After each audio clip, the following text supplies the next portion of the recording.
We're live. He points at me with that directorial point. Chat, you can't see it, but I'm He pointing. says at 3, Jason. 2. 3, 2. Kabam. Get to the point. Kabam. It's Chris saying, get to the point. Get. Bring it back into the room. Chris owes us 5 minutes of stream. What'd he do? I don't. Did he cut out early yesterday?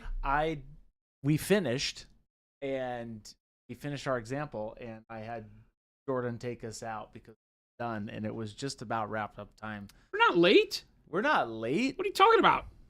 We're right on time. Ross? Bowhammer Ross, what's going on, buddy? Congrats on hitting you hit 100K, didn't you? Feel like you got your plaque? Congrats. He cut and ran like a coward, says Paint Liquor. You're all banned. He might have had a hot date, dude. I have the power. He might have had a hot date. Did you have a hot date? It's 5:03. I did not. But did you have a date at 4:15 yesterday? No, I did not. You didn't have a date at 4:15? No. No, sir. Yeah. I did not. 3 minutes late. What is the... We got the time police over here? What is going on, chat? Chris, I feel like this is how we're starting our day. We don't need to... Let's turn this sucker around. I think I need a train whistle, Chris. That's right. For chat. Ready? Chat? You're all banned. Come back, though. We need you. Stick around. That's Chris demanding your tickets. He doesn't believe any of you are really here. You're train jumping. Your you tickets. You jump the turnstile. That's right. Jason, this is I would like for you to know... Chris the conductor. ...that all of your paints are back up on the rack, and they are in their proper places at all times now. Check me. Test me right now. Double check. I kept your hues all in line. Also, I didn't think about that. because now you're After all that work I did, I didn't think about the fact that with Jordan here yesterday, there was a slight chance that all of my hard work got upended. And now I'm wondering who's going to be the prankster who switches a couple of colors and waits a month for me to see it or not. No, there is a template. I already have a template already. Right. It can never be out of style. All right. But it would be advantageous. I'll believe you until you prove me wrong, Christopher. That's what I'll do. It would be advantageous for the paint you are using. You see this little thing in front of you? That's where I put them. I had titanium white in there. We had titanium white, but then at some point we had 50 paints up there. So. I don't need that kind of lip from you. It's the snip. Oh. I don't need that kind of feedback. Hey, welcome in, everybody. It is a Monday. It is Ooh, not. Tao. Ooh, Jordan. Ross, do you like anything? Anything? Yeah, Ross, what do you like? Do you like anything, Ross? Ross, this is Christopher behind the camera here, just so that you don't. You don't know Chris. You know. But... he knows me. He knows me. Oh, I know. Oh, he Chris. knows. You mistakenly thought I was Jordan. Oh, I know, Chris. Oh. Guess what color we're using? Old titanium white. You asked how to paint white armor, so The OG. you should have known it was going to be loads of gray and a little bit of white. Unfortunately, the little bit of white goes forever on Tau. You asked for Tau. You asked for white armor. I deliver what you asked for. That's who I am. That's what I do. I'm a pleaser. I'm a giver. And now you have to deal with the fruits of your labors. That's not really what that is. But you have to deal with reaping what you sow, chat. And you so reaped this. I... See what I did there? Yes.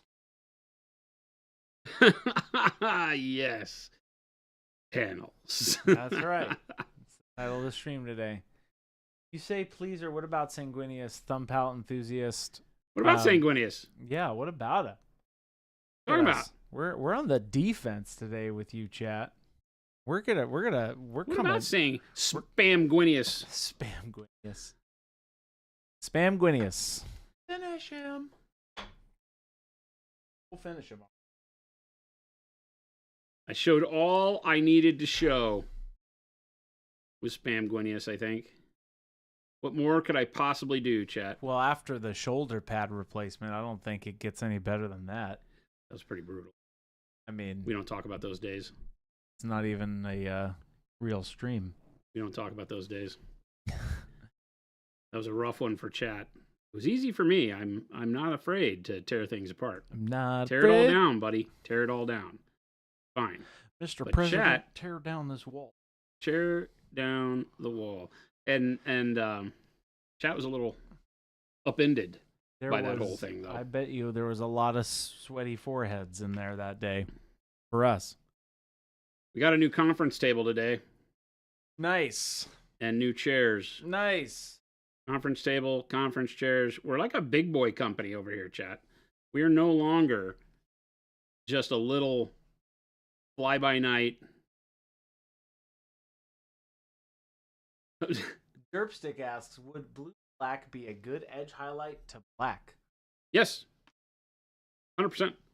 Work really well. You know, dark neutral gray works really well. Blue black. Blue black because it has a faded enough vibe to it that it would still act like a highlight. You wouldn't really be able to use something like Payne's gray very easily. Blue black works really well.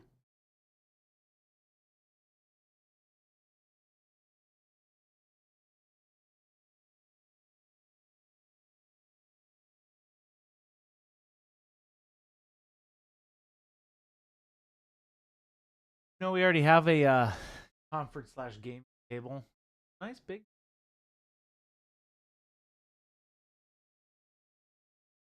We had to get a new conference table, though, because our meetings need more than 6 people now. Our old conference table sat 6 comfortably, and that has moved into where now it is my office table.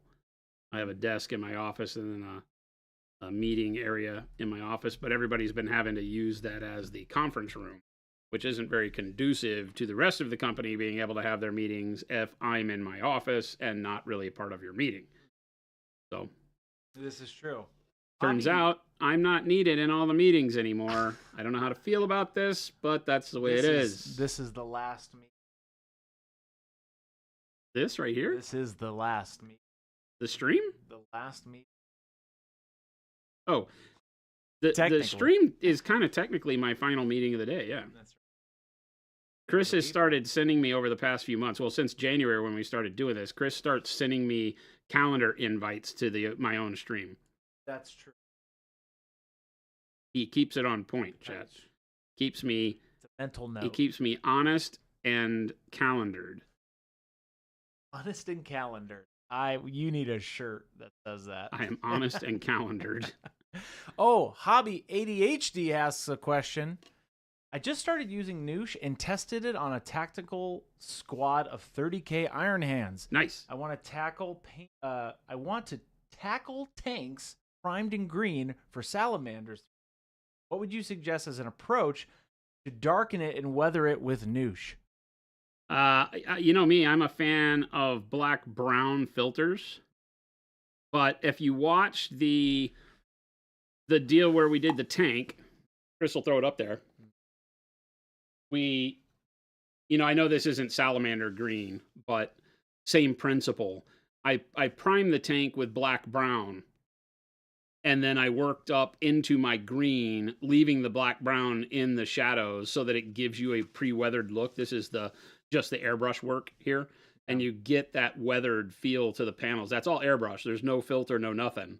And that helps a lot to build that color up to give you a good backdrop. And then you can use Nous over the top and things like that. If you want to just go quick, then you can paint them with your base coat, your salamander green, and then a black-brown filter of Nous thin over the whole tank and wipe most of it off so it just sits in the crevices and towards the shadowed part, low parts of the side panels, around the cupola, rivets and things like that. It works great. That's what we did on the, if you watch the Nous video on our YouTube channel, that's how we did the Dreadnought for Death Guard. He was just painted in my bruised white with the dark yellow green shoulder plates.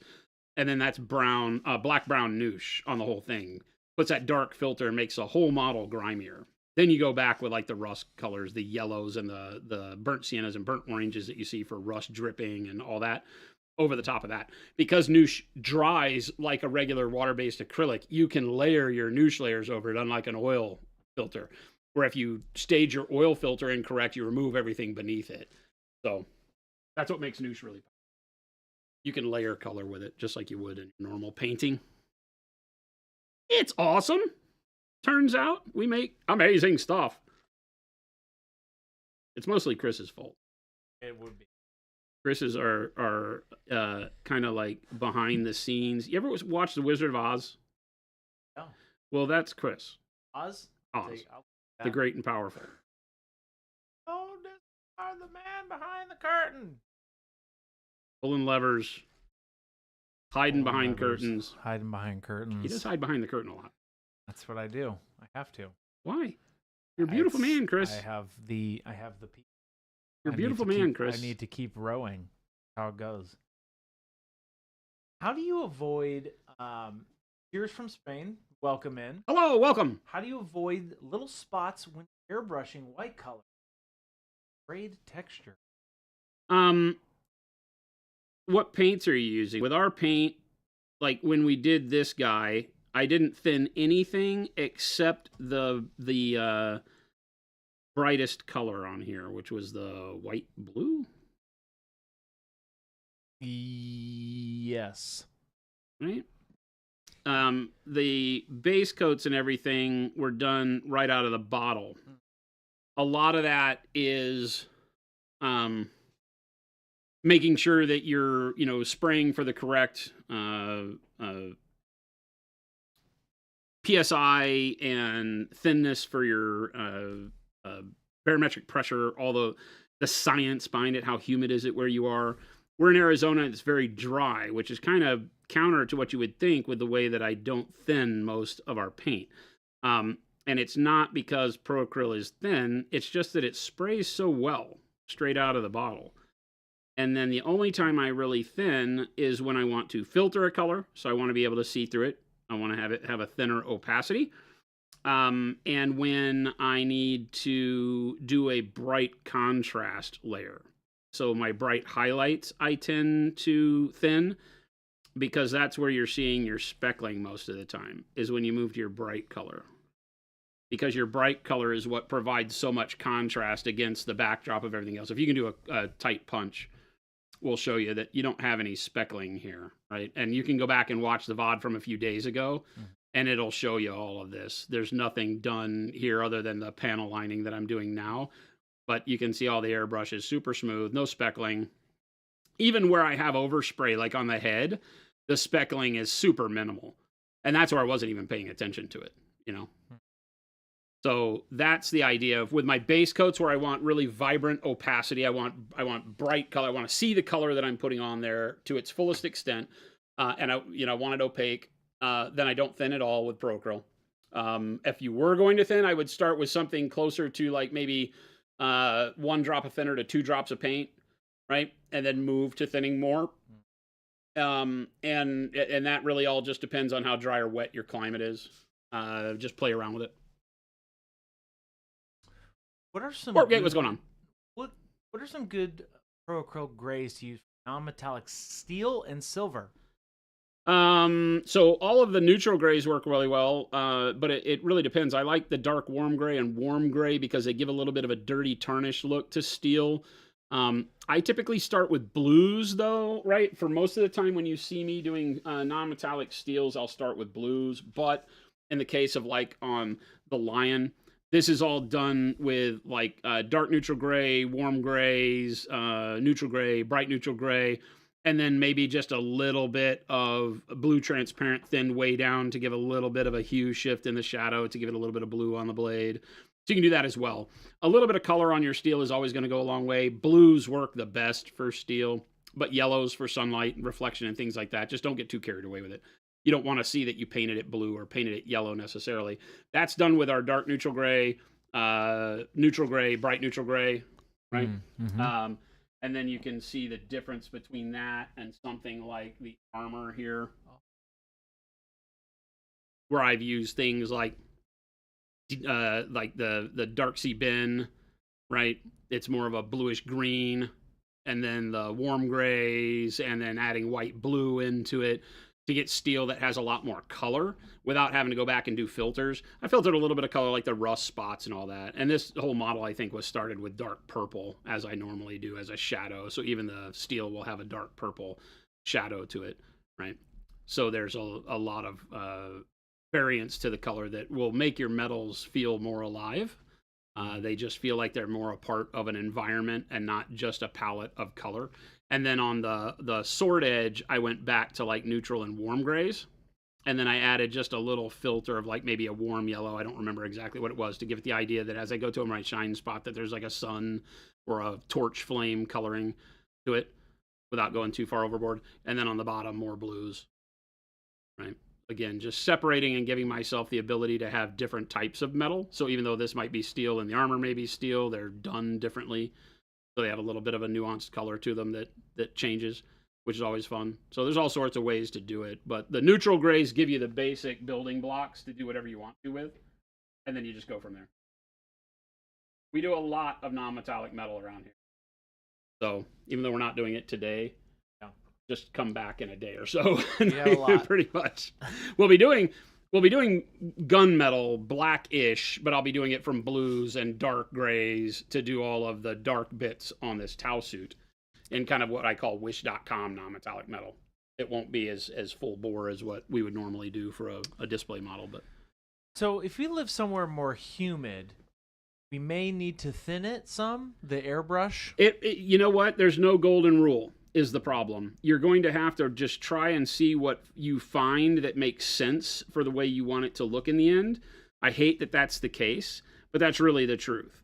Some people in humid climates don't have to thin much at all. You have to be careful when thinning in humidity, because you can thin to the point where you get your paint to where it doesn't dry very quick or at all. So don't use lots of flow improver. Use things like just water when you're in a humid location. Flow improver extends the drying time of acrylics, and humid climates also extend the drying time. And I've been in rainy situations where I put too much flow improver in my paint and it never cures. It just remains tacky. Michael Holtz, that's kind of answering the first part. He's asking, what are you thinning with, water or something else? We use glaze and wash medium, which acts as a flow improver. Our Pro Glaze and Wash. We use that and water. So I usually put about, what have we been doing, like 6-to-1 glaze and wash medium here when I want to do filters or my bright colors, like I was saying. So I do about 6-to-1 thinner to paint, and I use the glaze and wash, which acts as a flow improver. And in a dry climate, I can get away with that. The glaze wash medium works a lot better in dry climates for airbrush thinning. Kruger's asking, can you suggest a paint set to paint realistic human eyes? Now, what size eyes you talking about, Kruger? Paint set? Yeah. Why do you need a set? You just talking about wanting colors? I don't understand.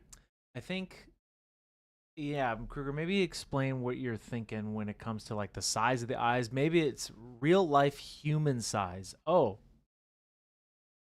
Interesting. 1-1? Like you're doing like an eyeball, like a big bust or something? Or like a mind flare? Well, not a mind flare. Well, you could be doing like prosthetic eyes. Yeah, or one of those D&D monsters. For like a costume or something? 1-to-1. Kruger says yes, 1-to-1. Again, paint set, I don't know, because eye color can be anything. So that throws me a little bit with your question.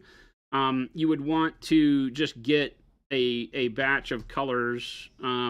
I think that, for the whites of eyes, you don't use white. Again, you use something like ivory, olive flesh, and then do the shine, the wet shine on the sclera with white is the way to handle that. So the ivories, the whites, the white blue for the sclera. You're going to want some magentas, possibly some like burnt red oxide, something like that to do the blood vessels in the sclera. And then your iris and your pupil, you're going to want the black, brown, black, and then whatever your iris color is that you're trying to do. I like yellow greens, bright yellow greens for the veining, blues, grays, depends on if you're doing like hazel, brown eyes, whatever you're trying to do. So, that really is in a color space that's up to you as the artist to determine what you're trying to accomplish. The biggest thing, I think, is the sclera. Pink How do you eyes. get the white done right? Right? He's saying pink eyes. Pink eyes? eyes or something. Again, you have to give me more info. What is pink? The What is iris pink? is pink. I'm It's assuming not the eyes. sclera. I don't know, Jinx. From League of Legends? She had like Arcane. magenta irises. Yeah. Oh. Did she have a magenta iris?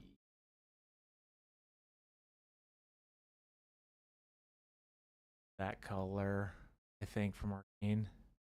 Yeah. They're like very, very purple, magenta-y. Oh, when it had her in like the bad version, like she gets angry Yeah. and her stuff gets magenta. Yeah, so like dark magenta, royal purple as a backdrop, dark purple as a backdrop for that would work really well. Pale pink as a highlight for that. You don't want to use pure white directly over the magentas. You'd want to go to like a pale pink first, and then white just as the wet kind of specular highlight dot that goes on the iris and the sclera for the shine spot there. Would be really good. I'm getting rat tails, Skaven really, to be a bit more pinkish. It currently is more tan flesh. Add some magenta to tan flesh or make a magenta wash. We make a magenta wash. We do. We just released a magenta wash. Actually, I was going to say, I think the magenta wash would be the perfect thing. You do your base coat of flesh of how you want to paint the tail, then do your mid-tone, then magenta wash, then come back and mid-tone highlight again. Would be great. Absolutely great. Magenta wash over. It's what we did on this guy, right? And so it gives that kind of, pinkish undertone to it. Of course, we were doing him with like this sickly, almost gray flesh kind of feel. But the magenta and the Payne's Gray wash we tested out on this model. Payne's Gray in the shadows, magenta in between the muscles and things like that. And it just works really, really well. Gives it that depth of, living tissue underneath the skin, which works so well.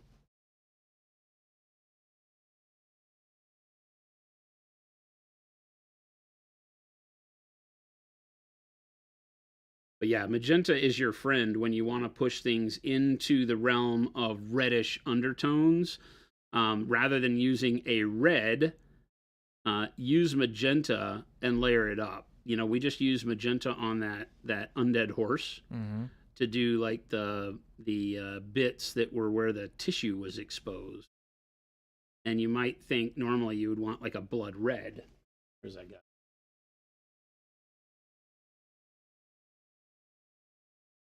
Still?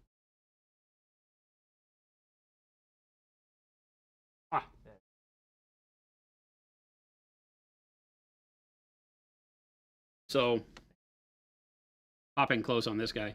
Using the magenta here, I use the magenta wash, and you can see where I've kind of run it up underneath the muscles. You got that little bit of reddish, pinkish feel in between the musculature, right?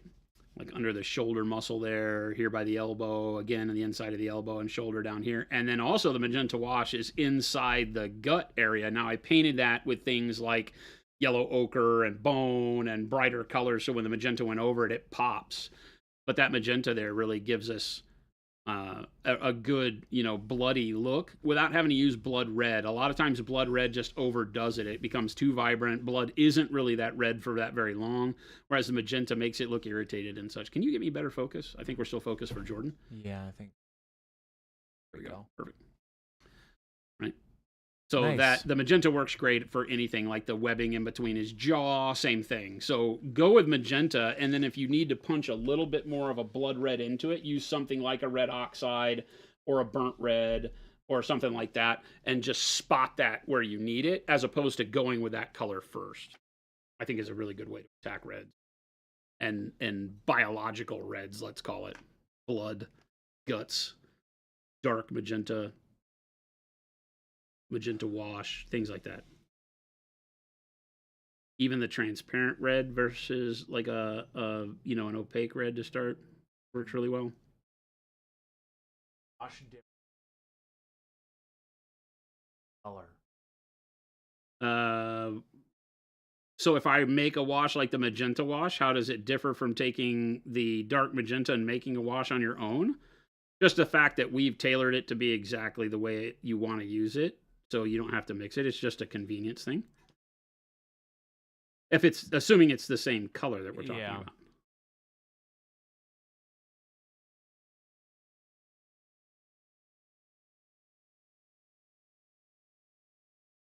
It's really nothing more than that. The same way a black wash is no different than, you know, creating your own from coal black or satin black. It's just that you're going to use those more frequently, and being able to reach over and grab them is worth its weight in gold.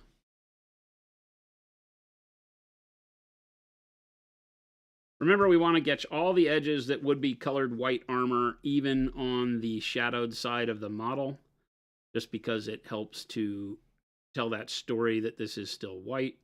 Otherwise, you know, the edges don't look like hard material. It stops looking like, you know, it's still armor over here. And that really helps to flesh it out, that it's just white armor in shadow and white armor in the light. How long does it take you to develop a Jason?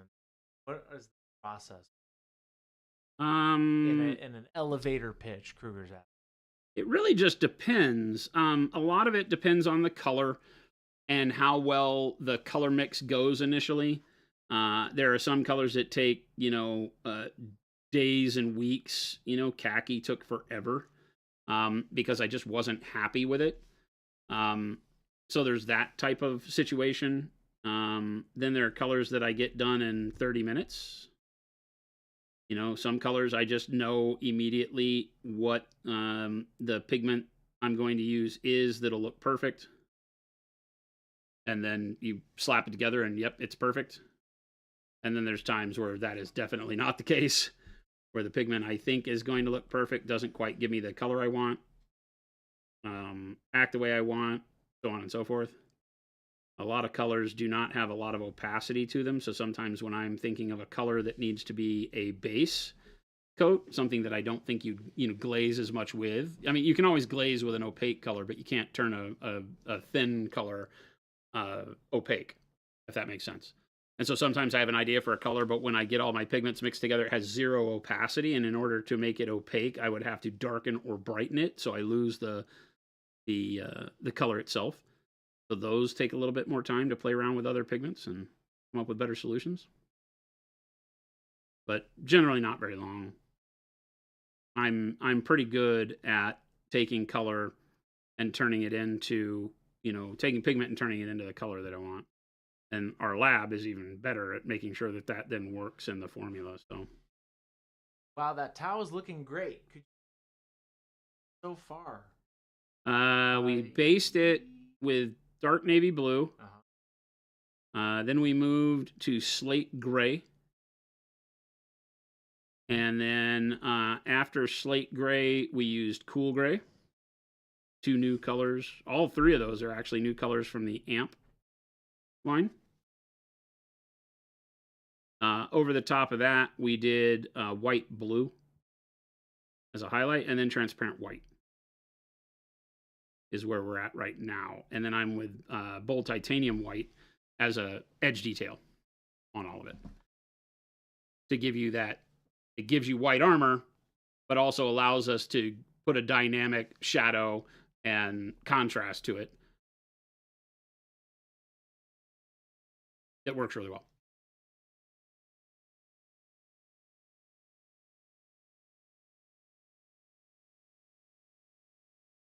Exactly.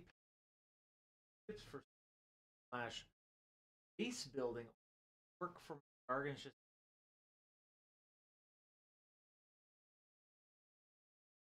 The first thing you have to do, cork is a great resource, but you have to fill it. Because cork is porous, right? What makes cork look immediately like cork is all the gaps in between the layers, right? So the first thing you have to do if you're using cork is fill it. And you can fill it with putty, right? You can fill it with PVA glue, white glue, mixed with water and paint over it so it seals it. Typically, I use something like our concrete, the concrete basing paste. I'll use the basing material for that and put it over the top of the cork so that it gives it a texture. that is going to give it a rougher texture. So if you want something like smooth slate, you're better to use the PVA glue mixed with water and put a couple of coats on that on there. It'll be glossy, but it will smooth out the cork. And then when you paint it, you'll no longer see the little, broken chunks and texture of cork, but you have to seal it, right? One way or another. Some people will take like a 2-part epoxy, like green stuff, or just a regular air dry clay, like Sculpey. Take that and scrape it on there. So your cork gives you the fundamental shape. And then you smooth it over with that paper mache. There's all sorts of stuff. Mod Podge would work. You can come up with a million different tools that will help to smooth out the surface of cork and turn it into something that you really can use.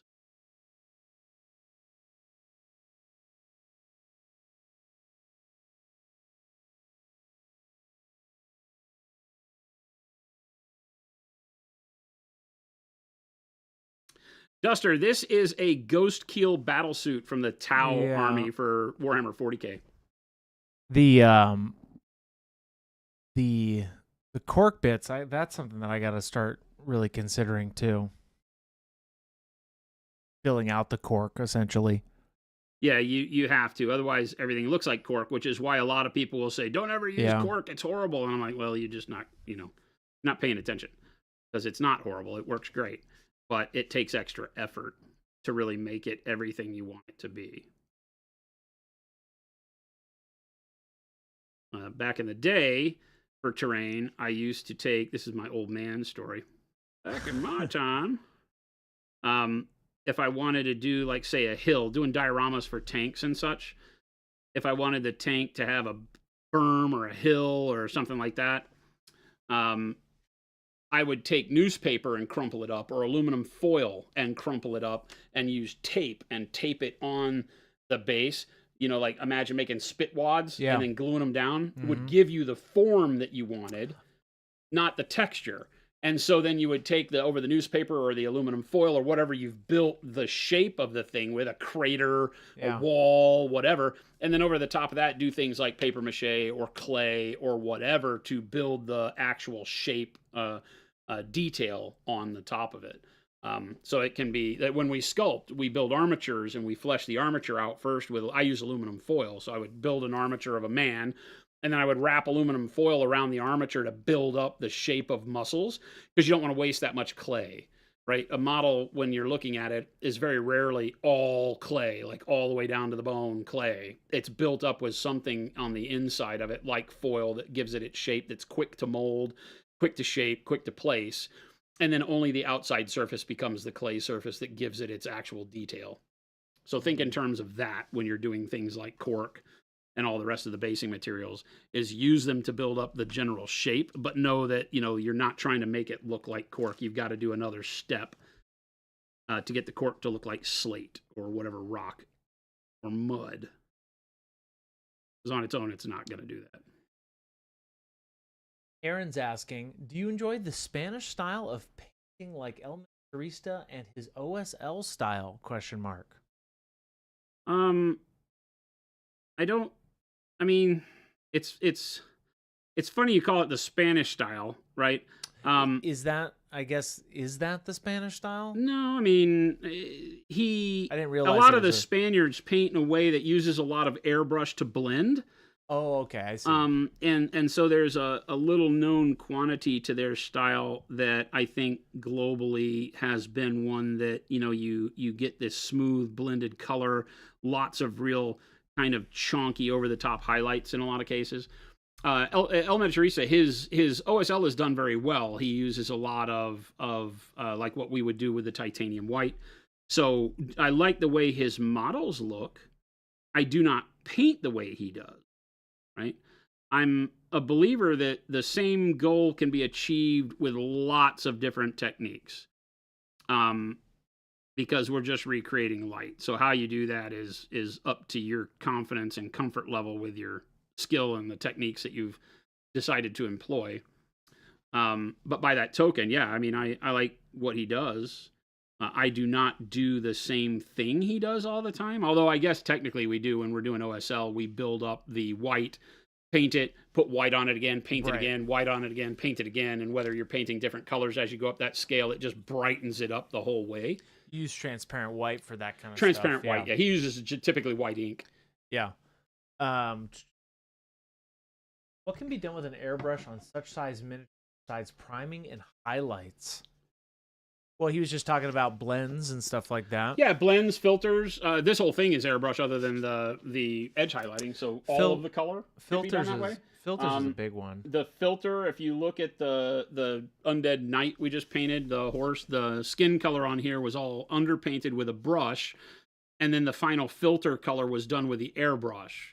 So by filtering, if you're not familiar with that term, I painted him with, bright yellow greens and greens underneath, and then we put gray green over the top to give it kind of a desaturated dead skin look. But if you would have done that with a paint, it would have taken a lot longer to get the effect. So I put it in the airbrush because I can thin the paint really, really thin and then layer up with the airbrush very quickly so that I see all the colors I painted underneath. So it's a great way to filter and a great way to blend. That's that Spanish style. I hate calling it that because they didn't invent it, but it's one of those that you see a lot of people doing that. Roman Lapat is one, or not Roman Lapat. Good God. I'm never going to remember all the names. But you'll see a lot of painters that have a very sketchy style. I like to paint a very loose, sketchy style, but if you don't want a loose, sketchy final product, using the airbrush to apply one of your colors over your sketchy base coats will help smooth out your sketchiness and give it a blended look. And so I use that a lot to where the airbrush is used later in the game. I don't airbrush the base coats. I don't airbrush anything until it's that final or next to final mid-tone color that I filter. You see us do that with flesh tones a lot. Highlights, blended highlights when you do it with an airbrush work great. Things like Space Marine shoulder pads, whenever you're trying to do the radial highlight at the top, if you do that with a brush and you just kind of sketch on where you want it, then go back with the airbrush and just spritz the halo of light on top of that, helps blend it all out, and the airbrush gives you a cone, so it creates a circular light for you automatically, so you can do stuff like that. Being able to realize you can bust the airbrush out and use it for just a single thing, and getting over the fact that you'll spend more time cleaning it, prepping it, than you will actually painting with it. That's the hard thing with airbrush, because it's a super useful tool, but a lot of times if you want to use it for what it's best at, is not just painting everything with it. And we tend to feel like we're spending so much time that to get value back, we need to be priming, base coating, painting the whole model, layering up tons of colors, when in the end, it could be that I'm just doing the highlight on the forehead and the cheeks and the shoulders and forearm of my model, and I'm using it for what might be a minute of painting, and then you're like, oh, but it takes me 30 minutes to get it out, make sure it's clean, fill it with paint, get the paint right, and then clean it after I'm done painting. But it's a fantastic tool for the minute you use it, and does better than you would be able to do with a brush. So spending that 30 minutes to get 1 minute of better painting is something an airbrush is very, very useful for. And once you start learning those things, then all of a sudden the airbrush becomes like a mind blower. But it's that value add, right, that a lot of us have a hard time with, because you just want to put your brush in the paint and make the line happen. And for an airbrush, you have all the maintenance work that goes along with that. And so it keeps people from using it for things that it's very good at, because it seems imbalanced. It feels like I'm only using it for a brief time, but I got to clean it, so that's a hassle, so I'll do this. And then you're not happy with the results necessarily. So. Final blends and highlights, airbrush are great for that. That's what a lot of the masters will use it for. It's just fantastic. With proper care, how often are you tossing a paintbrush and replacing it? You were talking about this the other day. Yeah, that's kind of a how long is a piece of string question, because a lot of a brush's lifespan has to do with the way you use it. It's like any tool. If you're familiar with like hand tools in your garage, it's like, do you take care of them? Do you clean them and hang them up? Or do you throw them around on the ground, run over them? Let them build up rust and grime before you use them again, then your hammer isn't going to last as long and you don't get as much use out of it. So with proper care, as you've mentioned, and a light brush stroke, a brush can literally last you I've had brushes last 20 years. Now they weren't brushes that were getting a tremendous amount of use. So if you're talking about a brush like what I'm using here, right, this is our #1 Dauntless brush. Right. And so with this brush, how much use am I going to get out of it? The test brush for this, I used 2 of these, 2 #2s, in testing these brushes for over 18 months. those two brushes before one of them got to where and I didn't take care of them. Because one of the things I do when we're testing new filaments and new brush styles is that I beat them up and treat them like what I expect most people to do. Even though we teach people to take care of brushes, clean them after every use, so on and so forth, I don't. Because I want you and me to be able to see how it holds up when it's not cared for. When it's given to a 5-year-old, right? And short of, rubbing it on the dirt, we're pretty poorly treated. And I've had them last forever. So... but again, I have a fairly delicate touch with my painting. You don't very often see me using a brush and just bending it at the ferrule 90 degrees. And a lot of people paint this way, believe it or not, right? They just beat the brush up. They just put the paint on like this, and if every time you're doing this, you're bending the brush over, 60, 90 degrees with a brush stroke, that's called a heavy hand. Not a bad thing. It gets a lot of paint on the surface, but in most of what we do, that's not what you're looking for. If you're putting a lot of paint on the surface, use a brush that is meant to deliver a lot of paint. Use a big brush and stop fooling yourself, right? Once you get into detail painting, you're really trying to put the less paint, maybe even over a big area, but you're trying to blend it. So normally when you see me painting, if I stop mid-stroke, that's about as much bend of the brush as you'll see. And that still gives me a lot of paint. Like if I were to go and grab a brush load of white here, right? I can still deliver. Oh, I'm out of white. I knew as soon as I touched the palette, it was already dry and done. Right? But even with a number 1 brush that's fairly small, if I come over here and I have a delicate touch, I can get a very fine line that I pull. But with the same brush, I can do a fairly thick coverage. And I can do that quite a bit and be able to blend and feather my color, right? So that I can get a nice coverage, get nice blending, do everything I want to do. But in the middle of my brush stroke, I'm never bending it more than that, right? I'm not. Number 1, when you press very hard, you spread the paint to the edges of the bristle, and you generally get less color in the middle of your stroke and more to the outside edges, which is not beneficial. And then you got to wind up overloading the area and paint. So, but yeah, there's no good answer. Some people have had brushes last for, a month. If they paint 6 armies a month as a commission painter, having a brush last a month feels like you hit the holy grail. Yeah. Some people have brushes last for years and question why anybody, enjoys a brush that only lasts a month.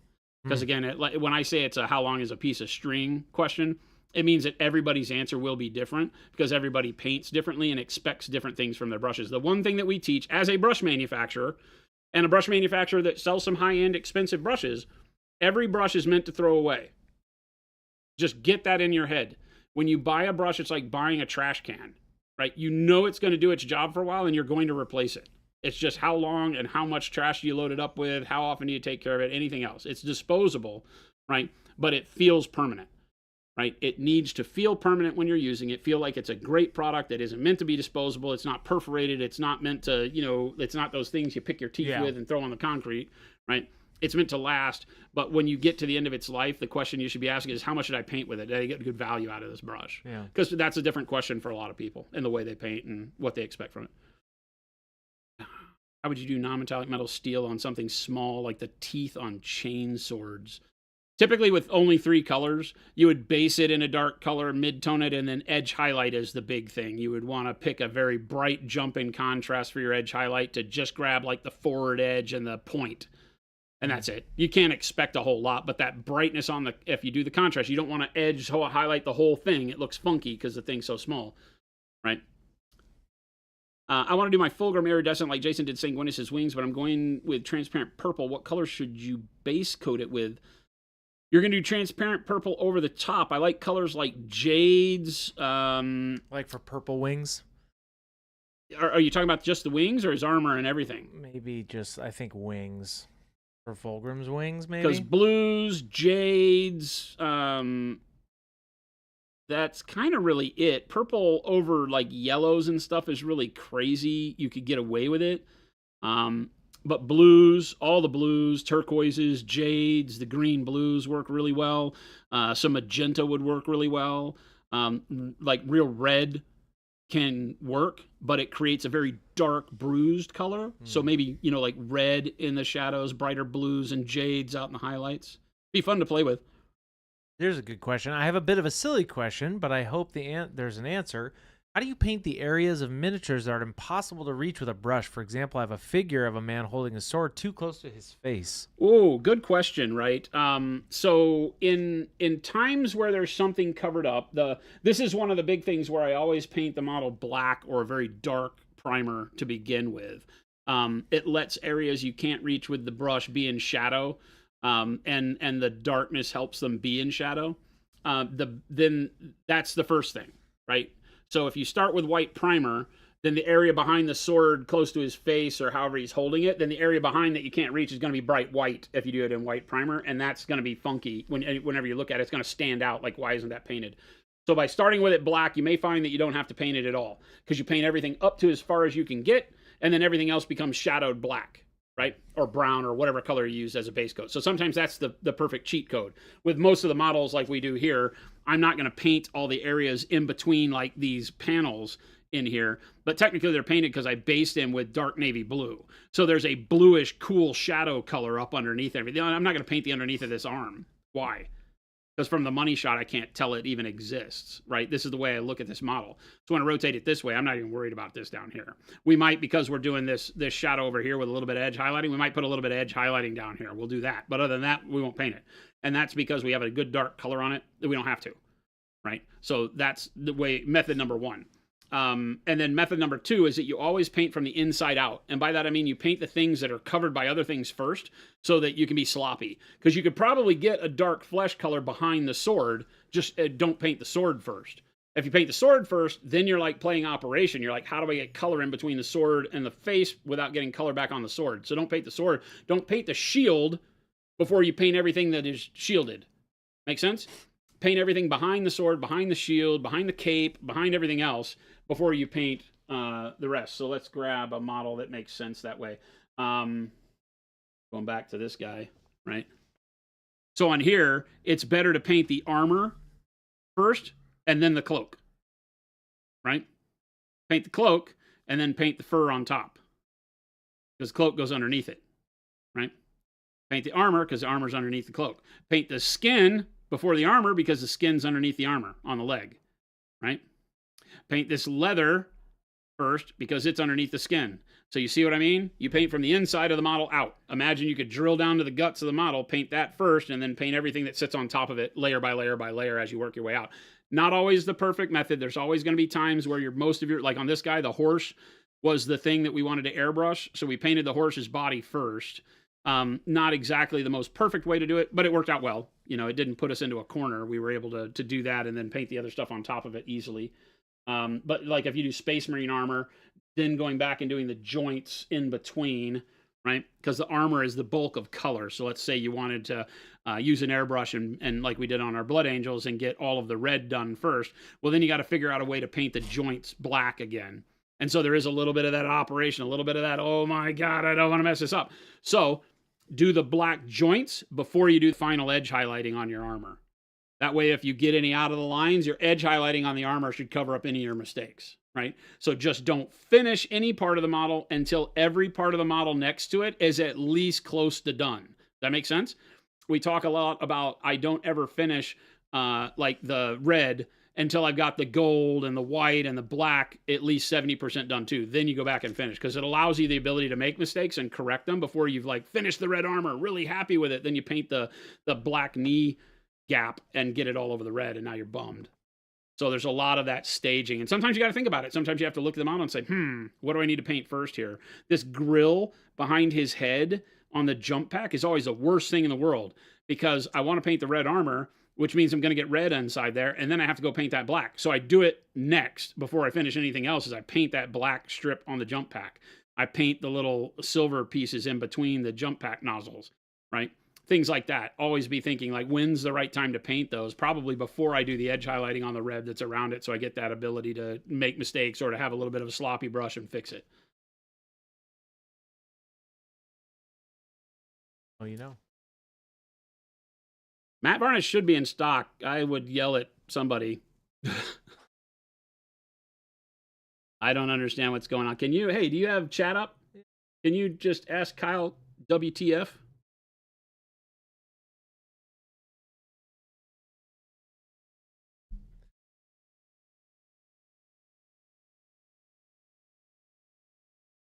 If it's not, we'll see if we can get it up there soon.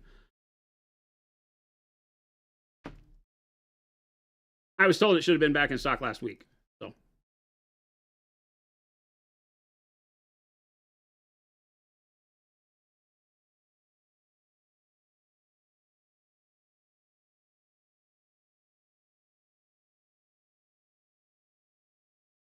WTF, Kyle? He likes painting panel lines. Yes. No. I mean, I like it. Panel lines are one of those love-hate things. I love the way they look, but after a minute or two, you're like, yeah, I could never do this again, and that'd be all right.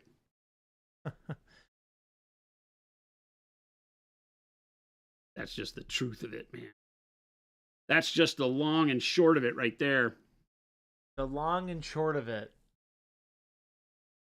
So we put panels on your panel so you can line while you line. I see what you did there, thumb palette enthusiast. Oh, I see what you did there. Yeah. Welcome to models that have too many doohickeys. Tau have too many freaking They panels. have a lot of panels. Lot of panels. Panels on panels. Bumps on bumps.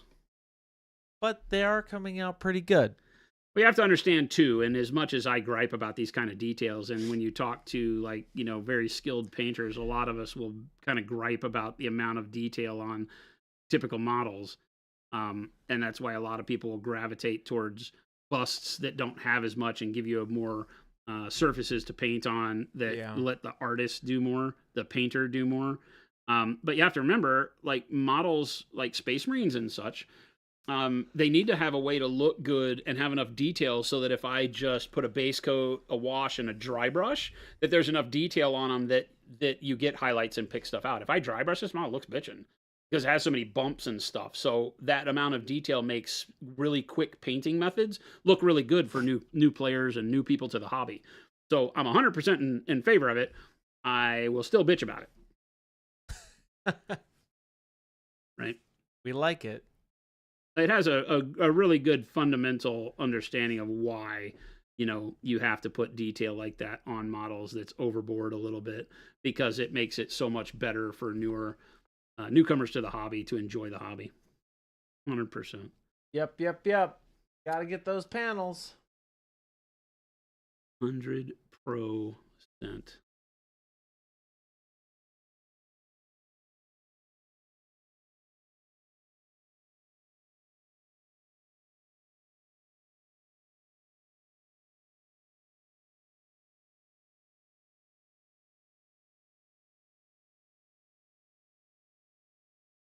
Yeah.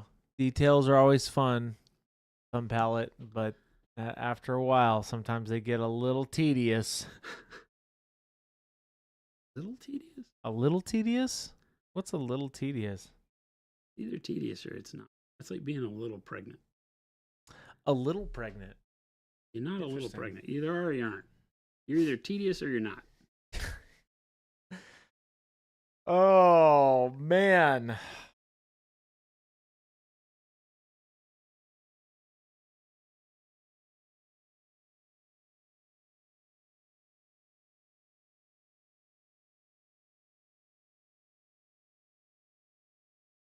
We're in the thick of it now, chat. Getting into the little armpits and the little shoulder I'm ready to bits. do something else is where we're at right now. I'm ready to not be doing this anymore. That's where I'm at. I'm ready to I'm just smacking paint on the model. Oh no. I still care a little. I Still care a little bit. I think we showed and I get this way with models I really wanted to paint. This was kind of I'm okay with it. Right? But even like stuff where I'm like, oh yeah, this is going to be rad. Like I have a model coming up that I'm like, oh yeah, this is going to be rad. That bust. Oh yes. Oh, you're going to hear me bitch about that bust, I'm sure. You're going to what? You're going to hear me bitch about that bust. There's going to be something to that bust that's going to be like, oh yeah, I wish I would. One of these days you got to paint those old miniatures. I saw them up there in the front of your desk. Oh yeah, there's still some of those up here too, right? They're super tiny, so we could maybe do those really quick. I never want to say that out loud because the reason why is because they are super tiny.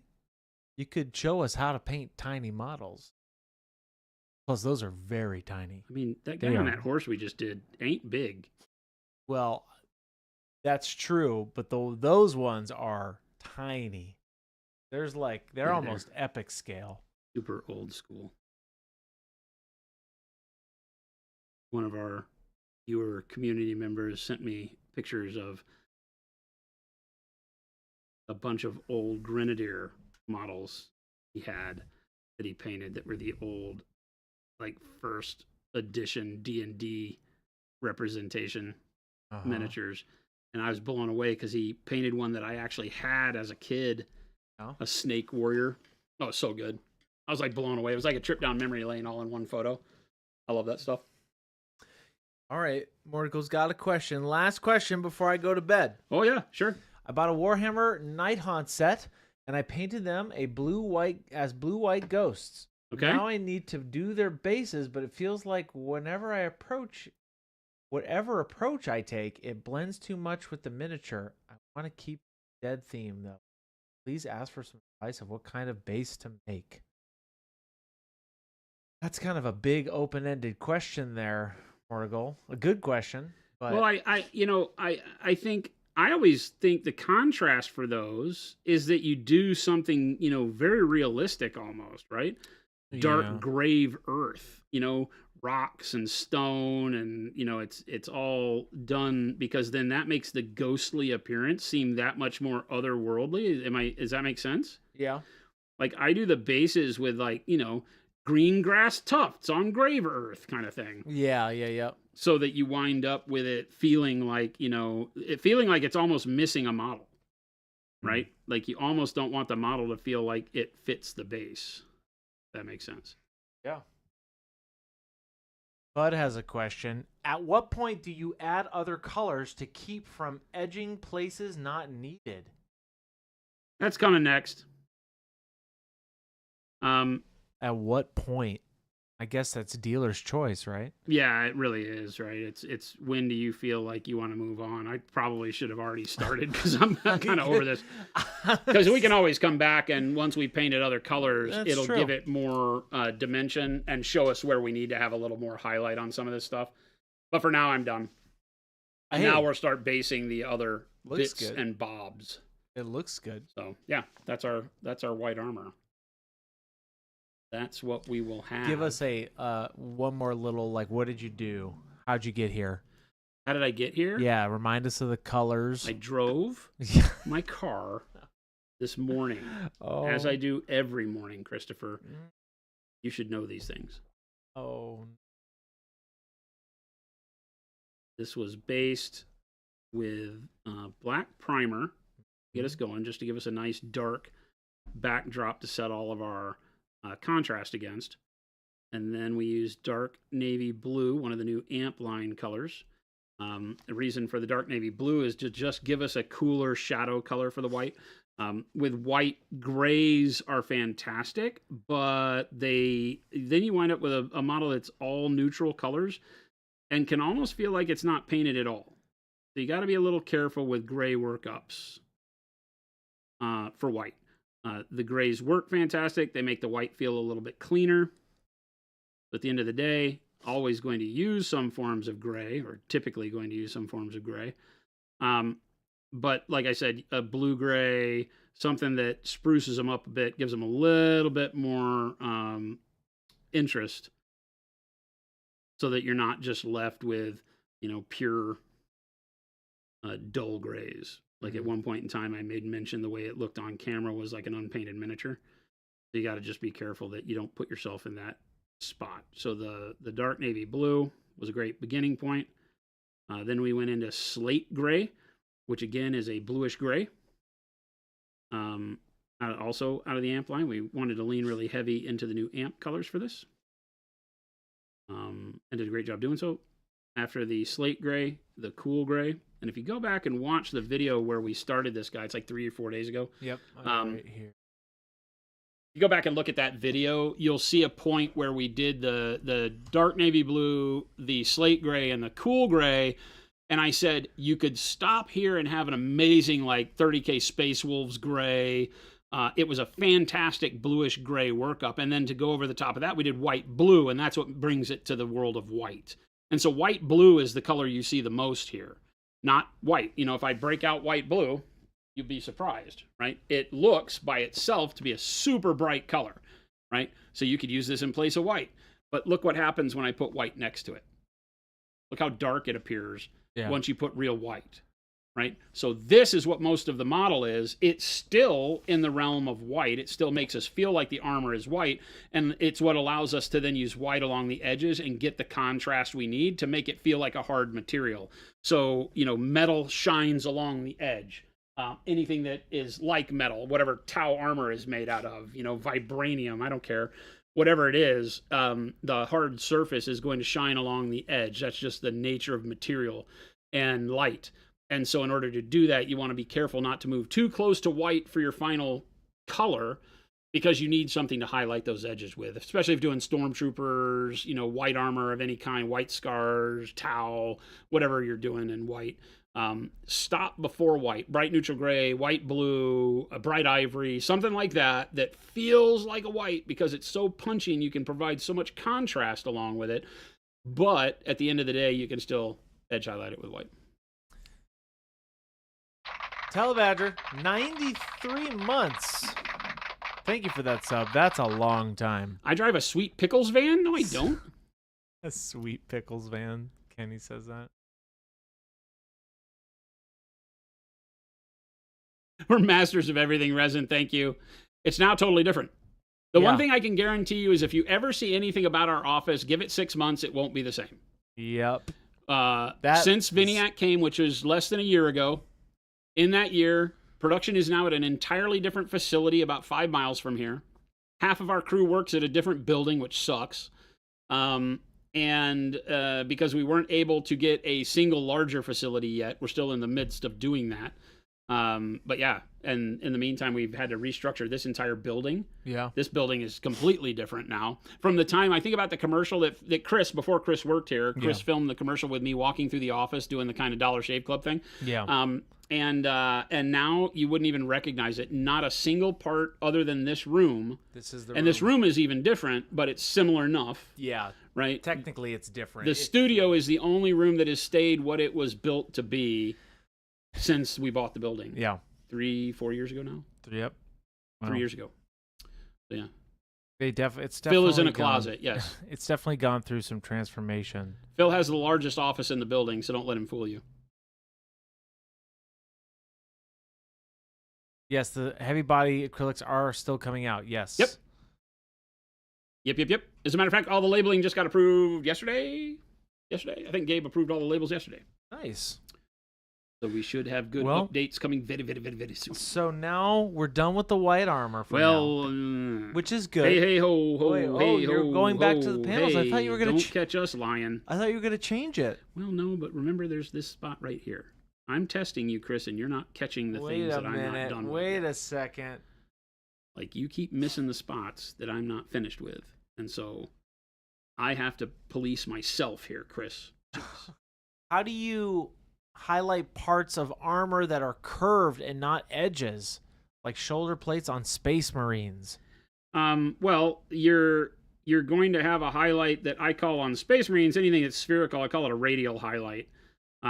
Meaning that you've got to find a way to give yourself a bloom of highlight in that circular or elliptical vein. If we bust out a Space Marine, I'll show you. I'll do one in the red, right? And then one in the black. Right? So for the red, if you want to pop in super close. Yeah. Boing. Right? You'll notice that all of my highlights are built up in these semicircular ways here, and it even starts with like my deepest color, which is Payne's Gray, and then dark plum, and then bold pyro red. They all start having a circular application, and then you can see as it gets narrower into the eclectic salmon and finally the pale pink level, there's just a dot. So you're running these circular halo type shapes, right, that you can see, right? And that gives you the highlight on the top, because you can't just do a line. I mean, some people will just do a line. That's not right. It's not the way it would really work. Same with the black shoulder plates on the Terminator. Not as defined because I wanted them to be matte black and not shiny, right? So there's no shine to them. but the highlight is still radial. It's still a circular highlight that blends outward to where it's all circles the whole way. So anytime from the base coat of dark neutral gray to the dark warm gray to the neutral gray, right, it's all applied to be a semicircle over the top of the previous one. And that's all just based on the surface that I'm spraying. I wouldn't do semicircles on the top of this, on the top of the Terminator armor, right? That's all done in like linear gradients. But anything for a round shoulder plate, you just want to have it be circles that draw in closer and closer and closer and closer until they get to the top, where if it's shiny, it's just a dot. Like that. And that's what makes it feel like the shape that it really is, which is our ultimate goal. When you're trying to reproduce light, find ways to reproduce the shape the way it would actually reflect light. Things with edges are easy because the edges are going to catch the light, so it just makes everything really simple. Round surfaces become a lot harder. Big flat surfaces too, if you're really doing this correct, the top of his armor would be a much brighter if the light was coming from above. It wouldn't just glow across the edges, it would have a lot more. But sometimes we're forced into wanting to create some fake contrast to provide detail to it as well. Right? So it just depends on the amount of realism you're going. I've also seen blues used. This is from Papa Chicken. I've also seen blues used as the shade color for whites and thought that made it look super clean and pristine. That's what we've done. Yeah. What sort of rules would I have to follow if I were to experiment with other colors, pink and green? Greens will make the white look a little dirtier. Greens, browns, and yellows tend to make white look dirtier. The green is great for cloth. It's one of my favorites to build white cloth up from green. It's what we did on all of our Trench Crusade minis. I don't have any of the finished ones here, but that use the white cloth. Well, I do. His head. Yeah, right. His head is done with that filthy white cloth, right? And so that was all done with, no white at all. It's kind of like bone or olive flesh as the last color, but green as an underpinning, and it just gives it that dirty, filthy, unwashed, used to be clean white, but now I wouldn't touch it kind of feel. That works really well. And so it's the same camo greens that I've used down here, really. And then just use a brighter color to filter up to it. So that gives you a really good dirty cloth method. Browns and yellows will do the same thing. Oranges even will do that. Grays and blues tend to make the white look cleaner, right? Purples can make the white look cleaner too, but purple can be a little strange. So when you say things like magenta, the more you get into like reddish colors, the more into like magical feeling you get. So pinks, magentas, reds, purples tend to make the white look like mithril or some sort of elvish, garb or some sort of magical robe. And it just because those colors don't really represent, they feel like iridescence. They feel like pearlescence, right? More so than the others do. What is good to give a slight rain wet effect? Gloss varnish? Well, could you do that? Yeah, the easiest way to do it quickly is to do we've talked about it, like stipple gloss varnish spots, so it makes it look like beaded water on a surface. That's really simple. Just painting gloss varnish on a surface is going to be weird if it's just, sheeted gloss on one part and matte everywhere else. Can still make it look like it just got a bunch of water dumped on it. But you have to really know what you're doing. But going and stippling gloss varnish into spots can work because the varnish will cure into those dots and it makes it look like the water has beaded up on the surface, which is kind of cool. Yeah. Gloss varnish on the whites of the eyes helps the eye look wet. Oh. Gloss varnish as just a painted strip down here will make it look like a tear. I just painted something with a big eye, and I might try the gloss varnish on it. Yeah, gloss varnish on the whites of the eyes or on the whole eye gives it that thing. So gloss varnish as an effect paint works really, really well. Teeth, the inside of the mouth to give it a wet look without painting it or putting like resin in it to make it look like it's, like just got gunk falling out of it. It works really well. Okay. I got to do that on my... but it needs to make sure everything else is highly matte around it. That's why it works so well with pro acrylic paints, because all of our paints are super matte finish. Then the gloss stands out as something that's different and meant to be different. If you use other people's paints that are kind of semi-matte or satin, then the gloss won't stand out. You'll be fighting it. It'll just look like different levels of shine. So be careful with that. So you might want to, if you're painting with other paints other than pro acrylic, matte varnish it first, then use the gloss varnish to create the effect. Right? Yeah, I'm seeing that now. I'm going to give that a whirl. What was the non-metallic gold for that Blood Angel? Somebody was asking Derpstick. Dark yellow green, yellow ochre, pale yellow. There it is. Good stuff. Yeah, these are all done with the green base as opposed to using oranges and stuff. The Terminator that I did was the first test model we did for that color scheme, and I used burnt orange. I That model used like came out mahogany or black brown into burnt orange as a base, and you can see how different his gold looks versus this. Oh. Yeah. The green I just like better. The cooler gold is more realistic. Jordan likes really warm golds, using a lot of oranges and warm yellows and things like that. It just gives a more cartoony, comic booky gold, which is also cool. But against the red armor, I didn't like it as much, so I cooled it off because the red is already such a warm palette, right? When you have red armor, it's going to be so intense. And I brightened up. It allowed me to brighten up the red to the level I wanted, as opposed to this being darker. Another reason to do test models. All right, so So now what, Jason? Well, the now what is that we start painting all the other stuff. Gesundheit. What about the helmet? Well, the helmet's going to be red. Oh, you are going to go with red. Yeah, red on the helmet was always the goal. We're not going to paint him. Forget you saw that. That's not a thing. Glue it down. We do need to prime all that area since Chris forgot to. So that's the little man inside? Yeah, we got to prime the neck because the little neck plate was folded up. Because it hinges, so it didn't get primed. Just glue. So we need to. Well, it doesn't matter if you glue it; it's still seen. Just ignore it. It's still seen, Christopher. You can't it, hide though? your mistakes. Is it really seen? Are you gonna do? Chat, are you gonna let him get away with this? What are you gonna? I need do? some slackers up in the wait, chat. Wait there. a second. What are you gonna do with that little piece? Are you gonna do that now? No. Oh, I really missed it. No. Yeah. Wow. No. That's horrible. What we're gonna do now Flagger. is we're going to go with. I think I mentioned that I would use. Black Wolf said you did say no red, but you were switching it to red. You had mentioned it was going to be blue, or some kind of blue, not red, because we looked at it. He's like, the red's kind of okay. I showed you that picture. Well, I don't like the red everything. Oh, yes. Okay, that makes sense. It was That's either what going to he's be red talking or about. yellow on the helmet. Oh, yes. Okay. Red or yellow on the helmet, and then blue markings I think- for the unit markings and things Not like that. red markings. Yeah. I think the red helmet's a great idea. Yeah. So I don't know if we'll do red. Red's kind of the way you expect to see it, so I think blue might be really cool. We're going to do all of our Wish.com non-metallic metal with dark navy blue. All of our gunmetal bits are going to be painted with the dark navy blue first. That's the color that we did the shadows on this model with. And so that's where we're going to start. We got to base a lot of stuff now. You're going to just base a lot. Yeah, now, we got to right? do all of this. Oh, wow. Done.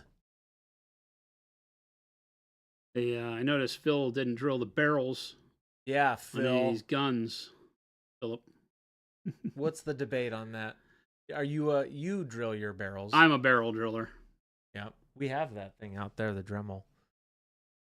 I'm a barrel driller, but I don't even know what these are. So, do they just shoot energy out, or do they shoot kinetic rounds? Because if they just shoot energy, they can be solid. I don't care.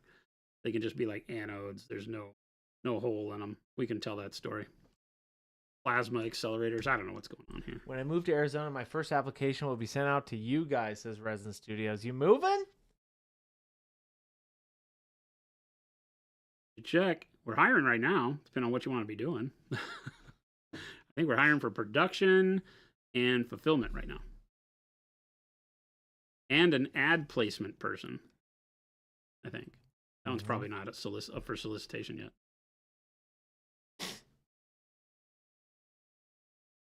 Do a barrel drill. I know that's what you were talking about, Wad. I read your mind right there. You're welcome.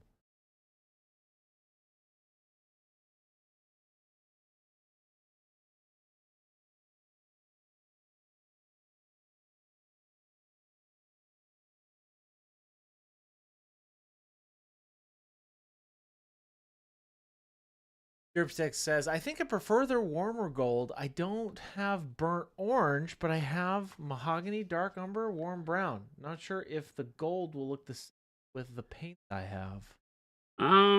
You really do want one of the oranges. For the warm Do you have gold? Nova Orange, Orange Oxide? You can mix warm yellow and Pyro Red. You can mix your own orange, but you're going to want to have an orange in there if you're doing the warmer gold. It's just kind of a necessity. The warm brown will be a great way to do... That's a great color before the orange. You can do mahogany, warm brown, and then orange. But the burnt orange works the best, in my opinion. That's the one I like.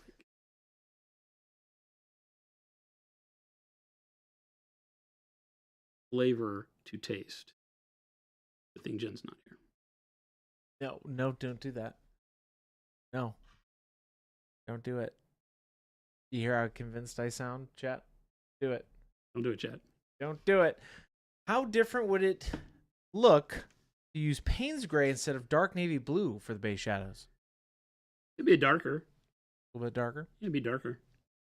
I'm using this because this is what all the shadows on the model are formed out of. And So it'll give it a neat feel in that the base for the, non-metallics on here will kind of give it the feel that that's what's causing the shadow color. Yeah. Is the reflection of all the dark metals on the knee and leg bits and all that back into the model. But we're going to use, we might use pale yellow on this as the way to highlight it, because we've already used white blue on the model, so I don't want to do that. Hello. Yeah, so pale yellow mixed in with the dark navy blue to build our highlights for our non-metallics, I think will look great. The blue with the yellow pushes it into kind of a seafoam green space that looks really, really neat.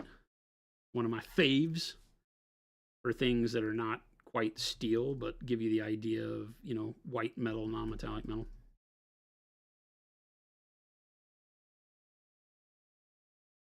Gun metals.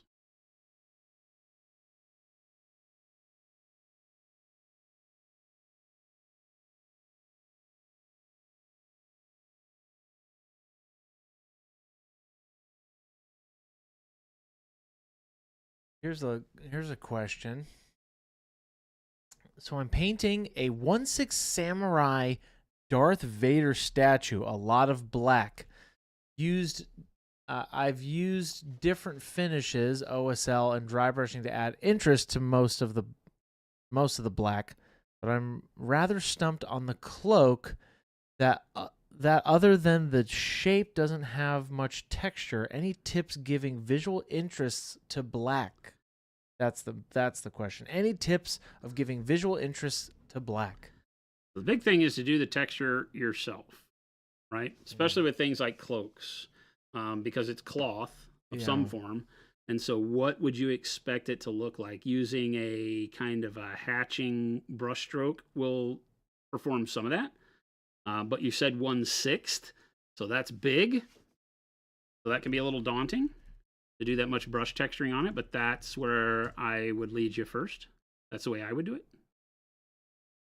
Is to literally just look at all of the surfaces for the material they're supposed to be made out of and create a brush stroke that makes it feel like that. Stippling does wonders, feels more like wool than cotton, because it gives you kind of a knotted fabric feel, that more stitched, like crochet or, rather than the weave of a cotton, if I'm saying that right. So that's one way. Trying to think if we have Also, anything. we have a black armor work up too. I know it's a little different talking about, but there's a lot We have of that dark gray cloth too that Oh, know, actually, there's. if a you look short, at some of our yes. cloth workups Here, where we do the actually- capes and stuff, just using a heavier textured brush stroke can allow you to do the This one's actually good. Dark gray cloak. This is. It almost could be. It could almost be black. go darker Yeah. for Here- black. here If you you put go. like a black wash over the top of what Jordan did there would, Oh yeah, or like transparent black or something yeah, like that that. could get you back to being a black. Yeah, that's actually workup. you'll. But remember, your brush stroke is as important as any color you ever use, because you can create so much. A lot of times we just think about putting the color on smoothly and we forget that, oh, but not everything's smooth. Most things in life are not smooth, right? They have some form of texture to them, and that texture is what the brain uses to identify it for what it is, right? A lot of our models that we paint, like a horse, comes as smooth plastic. Well, horses aren't smooth. Even when they look all shiny and smooth, you walk up to them, it's all hair. It's the oils in the hair that are shining that make it look shiny, not the fact that it's alabaster smooth, not sculpted. And so how do you use your brush stroke to give the horse that look? You can do a little bit rougher texturing and don't worry about the smooth blending to make it look like that surface actually has a hair to it. Mhm. So And going back to the again, you say 1/6, then 1/6 always yeah. makes me break out in hives. 1/6. That's It's huge. a big It's a big model. damn model. That's a lot of texturing, especially because you're gonna notice all of that too. We have a ton of people that paint in that 1/6 scale, like That's big. it's like the sideshow collectibles scale for like a lot of these right. comic and collectible hero models, and they're awesome. And I would never paint them. It's too big. For the non-metallic gold, what yellows would be best for actual gold? I have gold yellow and pale yellow with warm yellow on its way. You've done non-metallic gold a lot, and you have done it Every way. differently. Yeah, right? every way you can imagine. And I guess my question for that specifically is, what kind of gold are you looking for? Jason talks about the warm golds and the cool golds, right? Okay, here, and then the follow-up is for warm gold specifically. For warm gold specifically, Yeah. and you said you have warm yellow coming? Yep. Warm yellow and pale yellow would be your main yellows. There it is. The pale yellow added into the warm yellow gradually will get you your highlight, and that'll work great. The golden yellow is a little too cool. You can add it to the warm yellow and it gets a neat color, but it may push you where you don't want to go. So I like pale yellow, even though pale yellow is very white and neutral. A little bit added into the warm yellow will move you into that highlight space very naturally. And then it's what goes underneath the warm yellow that matters the most, that mid-tone color. Warm yellow is your first highlight. Pale yellow is your final highlight. It's the color that goes in between the warm yellow and your base coat. And your base coat could be dark umber. It could be black brown. It could be burnt sienna. And then it's that burnt orange or orange oxide that makes all the difference, right? That's the color that's going to give it its life and the heat that you want. That's the color that Jordan uses, right? It's that burnt orange underneath the warm yellow, right? So maybe you start with burnt sienna and then you go to burnt orange and then you go to warm yellow, and that gives you that really nice, bronzy feeling warmth to it. And then the warm yellow gives you the punchy yellow without feeling too comic-y, right? And that's what you're seeing here. I'm assuming that's the colors he uses. That's what he likes to use, right? And then he might use anything from warm flesh to pale yellow as a highlight into the warm yellows, all of which are perfect. So it's just up to you. There's a lot of those colors in our range and other ranges that will get you into, highlights that are good yellow highlights. Right? So that's a more warm-natured gold right there. As opposed to when you look at most of mine, they're all green. I like green. Here is gold armor that I like to show that has no yellow in it, other than the pale yellow. So doing gold, right? Bronzy gold as a green undertone, and then just adding pale yellow to the yellow greens. There's no true base level yellow, but you can still get the feel across of what you want to do. Yeah, there's a lot of you definitely can choose the environment it's in and the mood with that warmer or colder vibe. Yeah. Dig it. Most of what we paint is not like, or most of what I like to paint does not feel like the gold would be theatrical gold for Like, yeah, jewelry gold, right? right? It's more like armor gold. Yeah, It's like armor, you know, and it's like, yes, it's meant to be royal, but it's going to be beat up and have Right. weathered to it. And so I really love greens as a backdrop for that. armor gold. For me, it just tells a story, right? 'Cause But for everybody else, typically- it could be totally different. And that's the cool thing, is that the warm gold looks great. And you're not going to typically have a lot of people wearing gold as armor, right? No, and it could be you very know. resplendent. You know, your view of it is the thing. That's what we are as storytellers. And so if your view of the custodes is that they're these big, huge, you know, resplendent warriors that always shine their armor to this gleaming yellow gold, and, you know, then paint them in that warm gold and get that story told. Chapter Master's got a question. What technique or paint would you recommend to get a latex texture? Latex texture. What now? I guess this is such a unique question. Are You'd you have talking to explain like, what your view yeah, of well, latex is this like is, for 'cause, gloves? Is like, this latex for can pants? be matte and textured. It's basically an acrylic, right? So it can be whatever texture you want. You can have ribbed latex, right? And that's gonna have a texture to it. You can Like have smooth, shiny latex. like a shiny leather, like a Yeah, just the Catwoman same that style? you would do for non-metallic metal. What color is the latex, Yeah. right? The texturing would be the exact same way. That's why when we talk about non-metallic metal, most of the time you'll hear me say reflective surface painting Yeah. rather than non-metallic metal, because people get hung up on the fact that, well, I'm not painting metal. Well, but you are painting a reflected surface, a surface that reflects light and shines, and that's the same thing, right? Metal is only a highly reflective surface. Yeah. Okay. So by that, you can paint anything. Patent leather shoes, shiny satin cloak, anything that has a reflective nature to it, regardless of its actual material, is going to need to have that, you know, blended base to mid-tone, and then a high jump in value to your reflective highlights. Right? That's the big key with painting anything that's shiny, and you'll see me do it with this stuff, right? With all the blues on here. Although I'm doing these as what I call wish.com, so there'll be a little more blended, less time spent on creating the material focus with them, because we want to get them done. But same principles will apply. Right? Your goal is to, you know, jump up quite abruptly from your mid-tone to your highlight. Let me find something that just did a whole bunch of studies. So, like on Antonio El Tigre, the black armor is a good representation of taking that dark, right, to mid-tone bluish gray, and then punch a highlight in there, right, with the white blue and the bright neutral gray, I forget which we used here. And that brightness just jumps out of nowhere and sits next to very dark colors. That's what gives it its reflectiveness.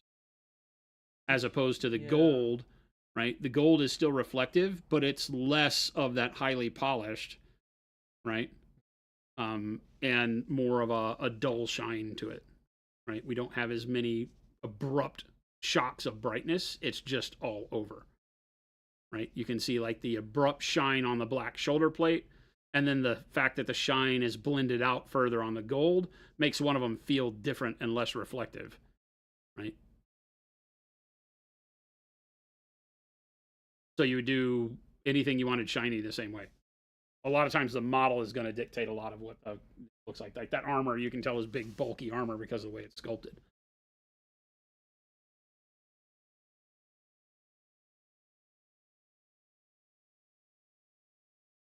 Yeah, I'm liking this. Yeah.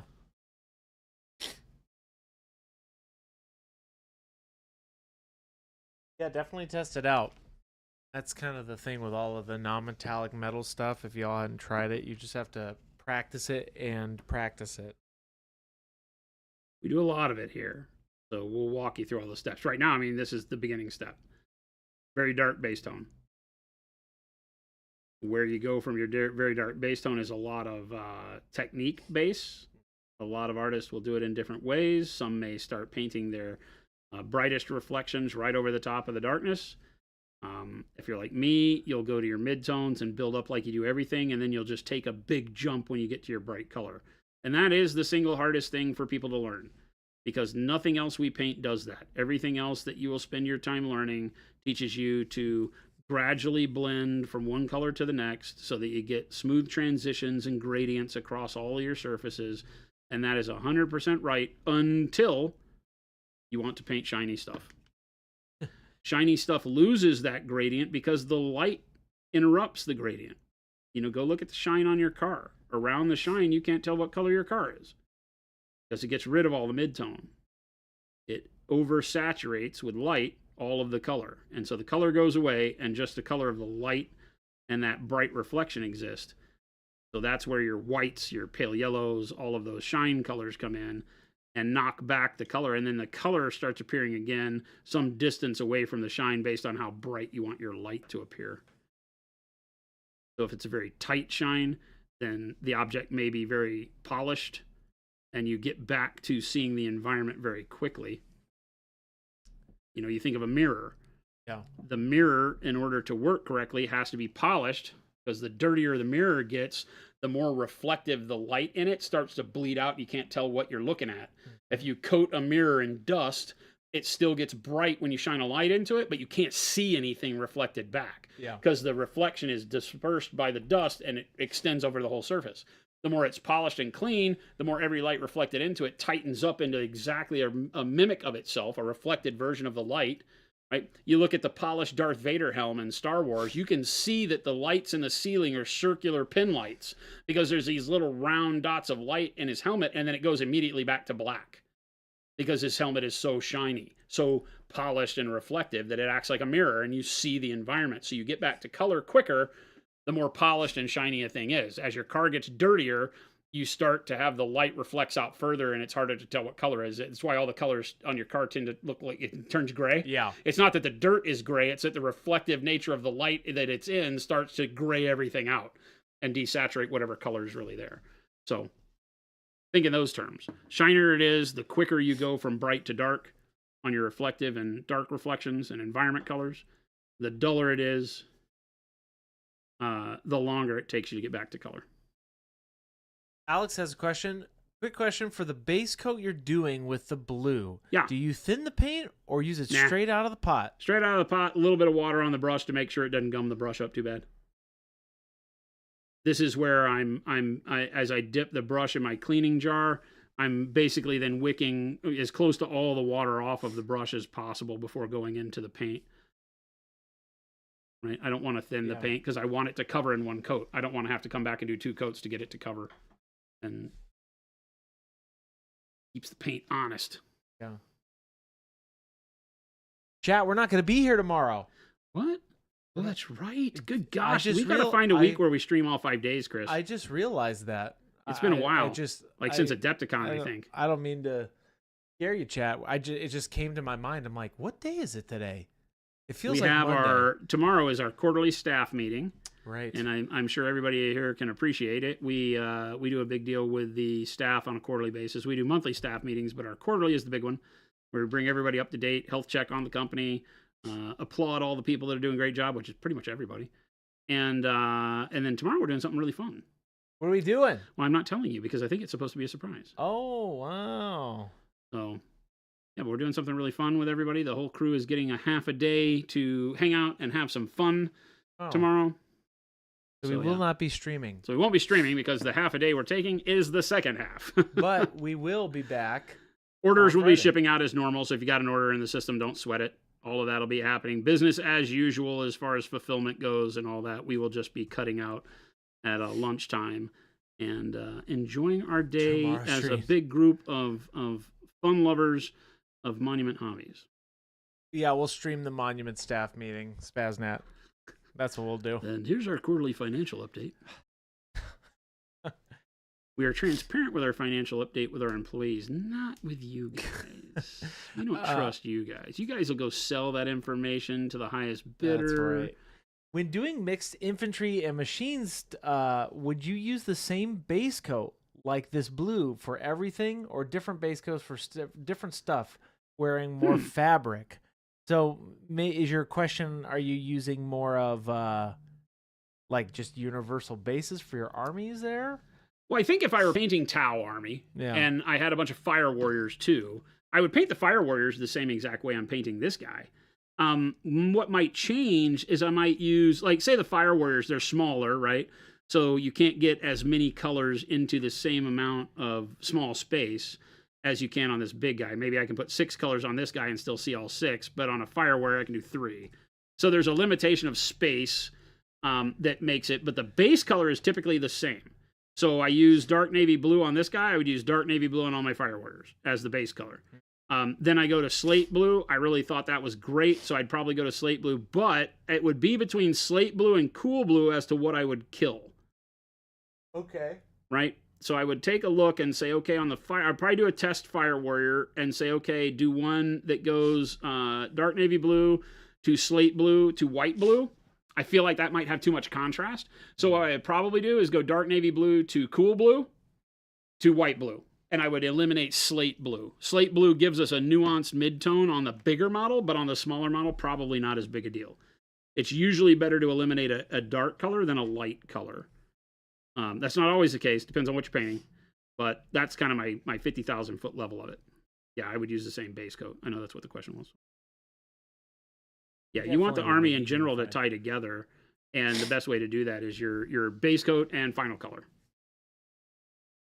The steps you take to get there, you might reduce just so you're not wasting your time. Because on a small model, to do all of the colors we do on this big guy, you might not see them. Because chances are you're going to cover up a bunch of that color just because the size that you have is limited. That make sense? Hey, that makes sense. All right, gotta check, Chris. You're my filter. Hey, Chris, am I making sense or am I just spewing nonsense? It makes sense from when you start to really think about what you're saying, specifically to the question. That doesn't make sense what I just said. So I think I do a better job of this, Chris. So I'll just that's why you're up there, maybe and you're I'm not, back maybe here. you're not the best filter. I think that is exactly correct, because I hear what you're saying. For me, I'm an examples guy, right? So that always helps me, right? That's when I get those aha moments. When you see it happen. Yeah, yes. I would say I am specifically too. I have with to. these. I have to see it, and then I have to be able to recreate it. That's when it finally clicks. Because what you're saying makes total sense. So that filter, I hear you and it makes sense. And then when I see it, that's when the light bulb goes Gotcha, off. And then yeah. I connect the words to it. I'm like, oh, okay. Now I That's get it. what it is. Yeah, now I get it. Oh, absolutely. We love answering these questions. No, it's not just a bunch of hoodoo guru. Yeah. Now I see it in action. Oh, you're asking mostly in a war machine sense. Okay. I like the gray for like war jacks, but would troops wearing more fabric need the same? That's a great question. If the materials are different, Right. then you have an opportunity to change the way you paint them. But again, the base coat is something where you can get away with that and maybe then change the way it, the edge highlight don't go as bright on the fabric as you did on the armor for the jacks, is one thing. So they look shiny. But yeah, I think I still start from a base of saying, okay, yeah, if I were to do dark navy blue as the base on this guy, I would do dark navy blue at least on all the armor bits of the troops. If they had a lot more cloth, like say you're doing Signar, and they had a lot more blue capes and cloaks and stuff like that, then you might be able to get away with a different base color there. But I don't know that it's necessary, right? I think you do a better job or a better service to the model overall if you just take care with how you highlight it so that the cloth doesn't look shiny.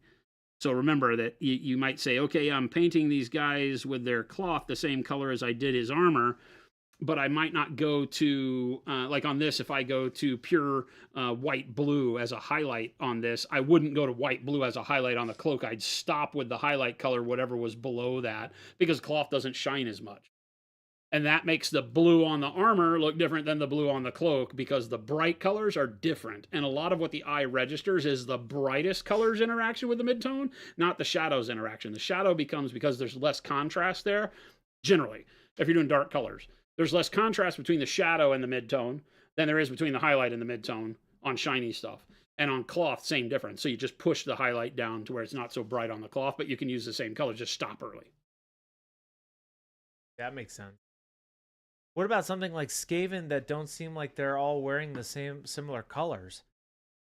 Then the base color really ties them together because you probably are painting different colors of leather. Maybe you're painting different colors of leather, different colors of fur.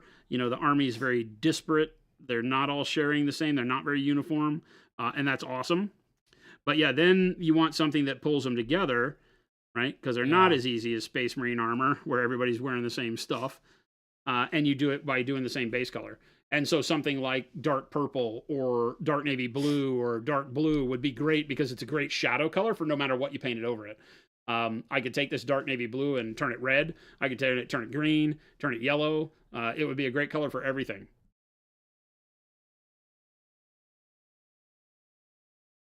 Here's some of that operation that we were talking about earlier, is deciding to paint the armor and then coming back and painting the innards. Gets a little bit of a stressor because you got to watch out not to get dark navy blue all over the white panels. We did not paint inside out, chat. Not on this one. But we had a good example. Definitely helped with white. Well, again, like I said, anytime you're searching to do armor and you're trying to do it in a way with like an airbrush, especially that's messy, you're gonna get overspray on stuff. You just kind of got to suck it up and understand that, well, now I got to paint between the lines for all this other stuff. You have to be diligent and patient enough to not get dark blue all over the white bits of the armor. It's not always my strong suit. I know I can fix it, but I don't get to paint as fast as I really want to here. You need to try to keep the white armor white. And what you'll see is as we darken all these spots up, our white armor will become brighter looking because now we don't have the overspray. Like in this hip area, it's hard to tell how white the panel and the waist are, or the crotch, because we have this overspray of gray on this joint that until it becomes dark, you don't get the contrast here. So this brightness is kind of muddy visually because of this gray in the middle. So watch what happens to those panels and how brighter they feel once I paint this waist joint, hip joint, whatever this is.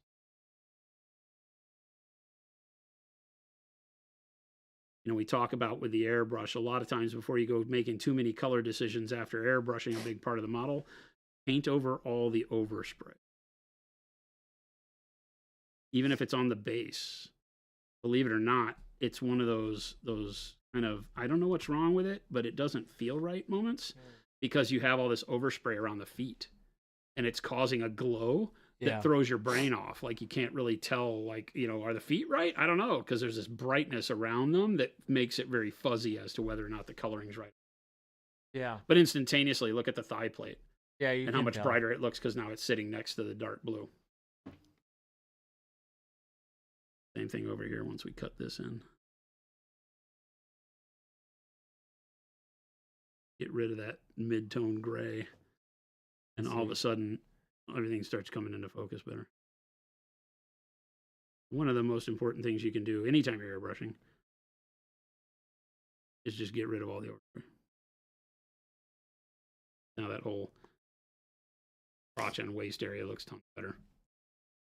Because you can see the contrast here with my edges versus like over here where it gets muddy because we haven't done it.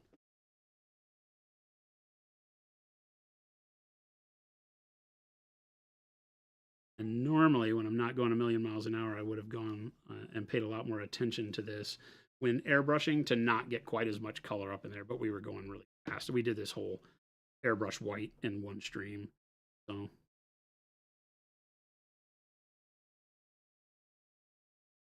off topic, but where does the new amp peach flesh fall amongst the existing skin tone colors? Like a yellower version of tan flesh. Does that make sense? Yeah, a yellower version of And It's not really a flesh. good way to describe it. Here, let me hold them up together. But it's a bright flesh tone that gives you a lot more warmth, not just relying on the pinky kind of color. It has that really cool yellowish, peachy.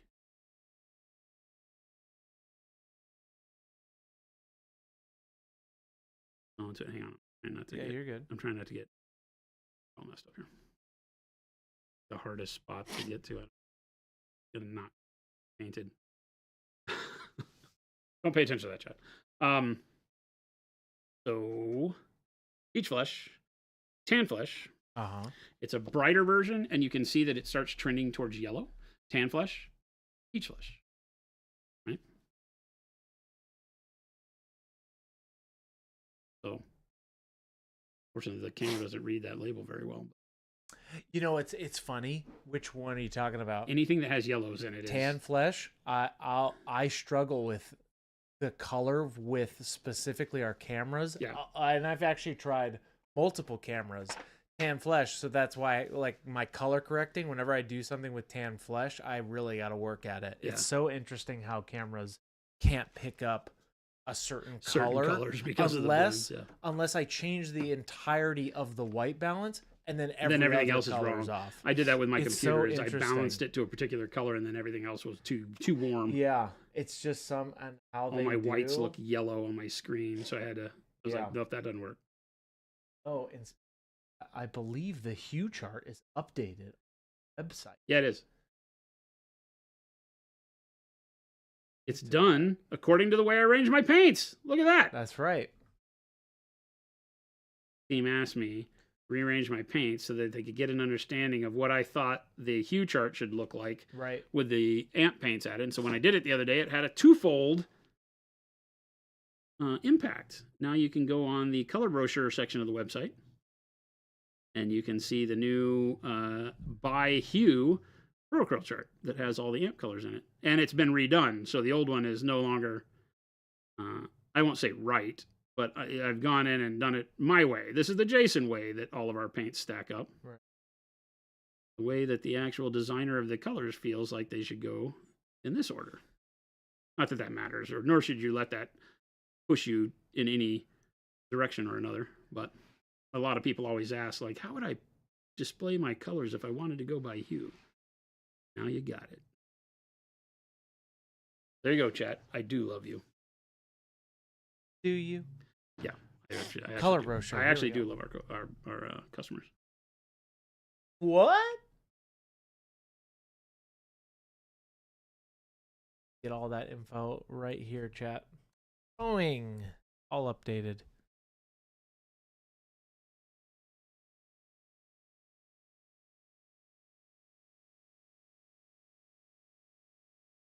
Now you'll never question it ever again. Oh, they will. And I'm just going to send you a link, chat. Blessing of having a link. There you go. Figure it out.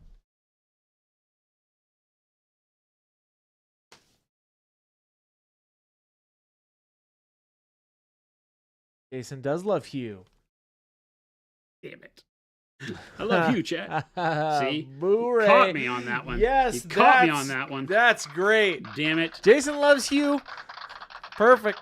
I love Hugh, chat. That way when they That's- say, you said you loved us. No, I said I love Hugh. Oh, I love Hugh. Who's Hugh? Love the Hue chart. Thanks for the updated one. Absolutely. We can thank Alex and Gabe for that. Round of applause for them for doing their jobs. Round of Good applause job. for doing your job. Yes, there it is, chat. Boom. I'll do it again. There it is again. Boom. Times now. Look at that. Hey, Chris. Yeah. Did you eat lunch? No. Today. Sarcastic Grandpa, have a great night, or day, or evening, or next day. Who knows where you're at? But have a good one. Gotta catch them all. That's right. Monument of Hobbies color brochure.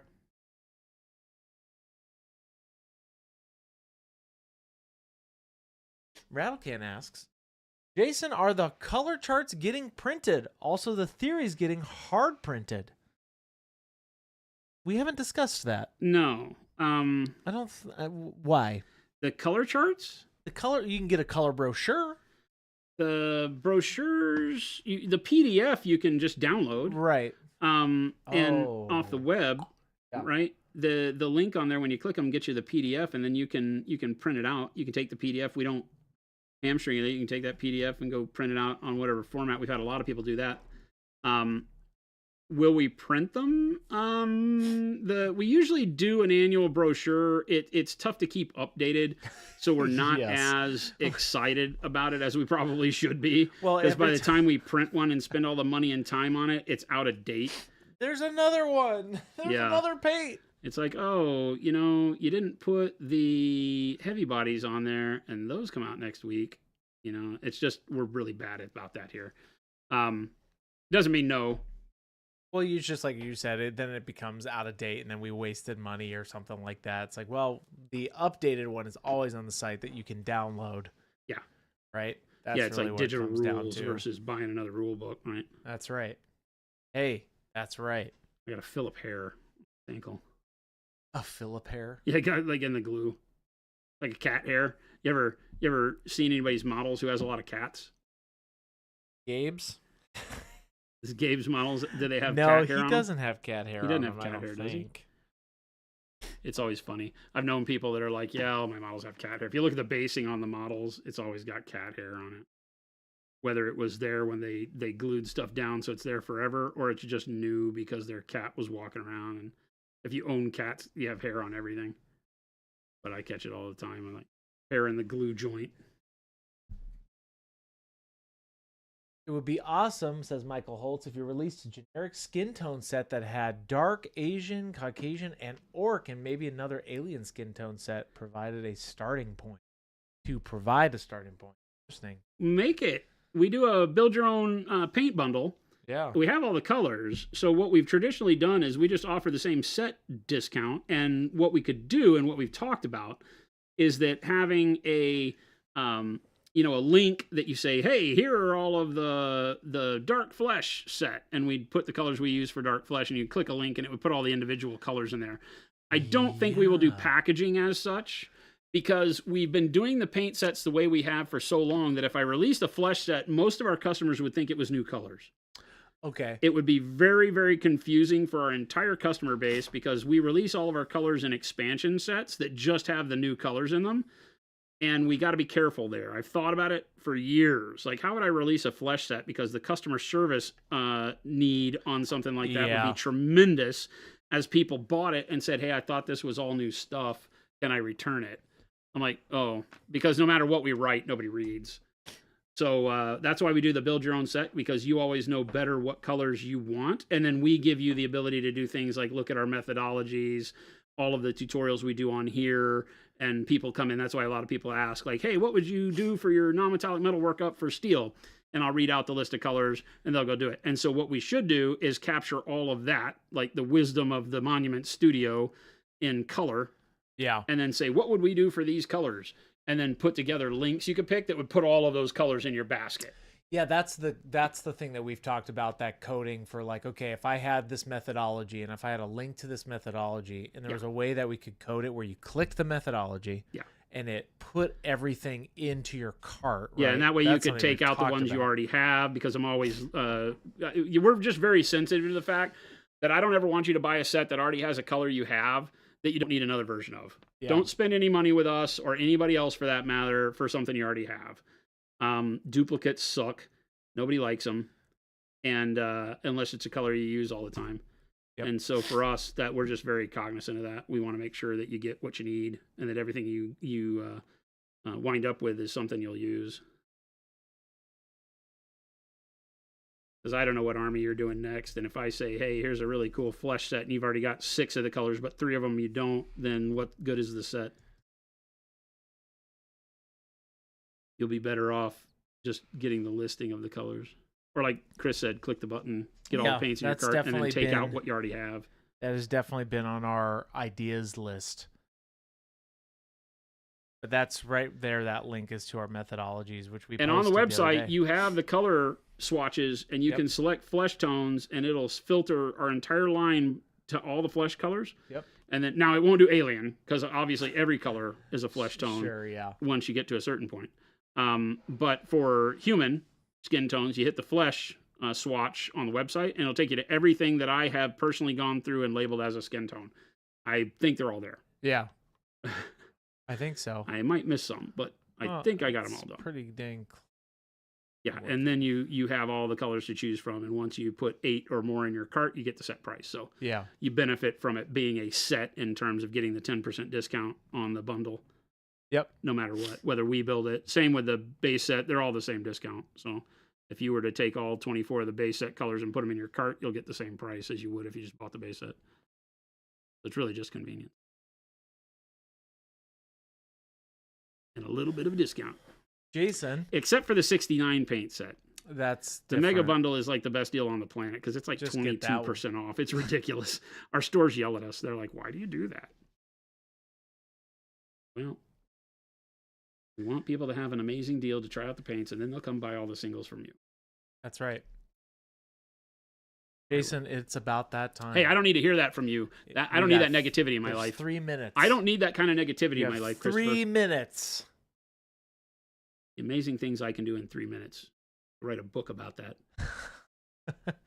Asking for a friend, how would you do something akin to rose gold? Red or pinkish filter over bright gold? Good, yeah, very much so. Red transparent. I think Baby J did a video. That's not like, it's interesting. Gold, it's a red gold. Well, he did the night that was red Yeah. gold, but we've also done some painting. I don't think we have a video like a short on it, We don't have a but we've done it rose on gold. the stream Yeah. where we paint gold and then thin down the red transparent and just use it as a filter to where you're not going yes. for red. You're just filtering it in on top of it, and it Yeah. works like a champ. Yeah, you just want to you can do magenta very lightly over the top of your gold. That would do it too. You're just trying to find a way to add a little bit of pinkishness to it. You don't want to go overboard. You can mix it in with the gold. Mixing red transparent in with rich gold works great. That way you can see exactly what you're going to get before you apply it to the model. Remember that you can mix paint with your metallics just like they were normal paints. Don't be afraid to do that. So take one of the golds, rich gold being the key one, and mix in a little bit of a red color, magenta, something like that, and see if you get what you're looking for. And put the paint on the model. As Christopher likes to say, just do it. You just have to put paint on the model. That's it. That's all you have to do. Ghost Hunter, I don't owe you anything. He owes you a hug because he's mean to you. That's right. I run a tight ship. Not a good excuse. A tight ship. It's not a good excuse. Yes, we will not be here tomorrow. We are having a big quarterly all-staff meeting. So just wait No for us. stream at all. Yes, I We're know. not replacing me with Baby J. We're just not here. What do we have Chad. to do to have Slowfuse stream more today? Pay me $1 million. You heard me. That seems like extortion, but Want it?